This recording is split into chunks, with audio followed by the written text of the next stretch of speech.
bila you pilih untuk sembuhkan diri sendiri kan. Mungkin dulu ada trauma, ada benda lama-lama masa silam, lepas tu you dah keluar daripada trauma tu. You pilih untuk sembuhkan diri. Orang yang lama-lama akan datang balik tau. Dia akan datang balik, dia akan test. You betul-betul berubah ke? Betul ke? You dah kuat sekarang. Dulu you lemah. Sekarang you kuat. Betul ke? Dia akan test tau. You yang sekarang tak macam dulu. Betul?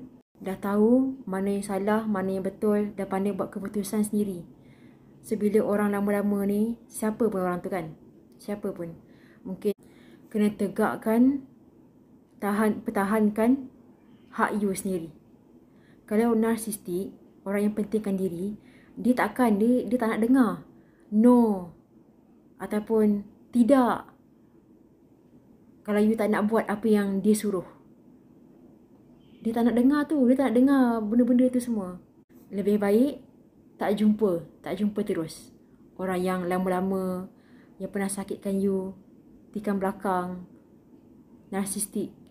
Sebab kalau jumpa pun dia tak boleh terima kalau you cakap no. Kalau you tak nak buat apa yang dia suruh. So what's the point? Betul tak? Dia tak boleh terima cara you. So macam berat sebelah. Dia je dapat sedut tenaga you. Dia je dapat sesuatu, take advantage dari you. Tapi you tak boleh buat keputusan sendiri. Tak boleh bersuara. So, orang macam ni lebih baik tak payah jumpa terus. Tak payah jumpa terus. Jangan risau. Rasa sunyi tu sekejap je. Kalau kita dah betul-betul sembuh, okay, dengan trauma masa silam semua, Allah akan hantar hamba-hamba Allah akan hantarkan orang-orang yang sihat, yang dah sembuh untuk you. So, jangan risau. Jangan rasa macam sunyi lah.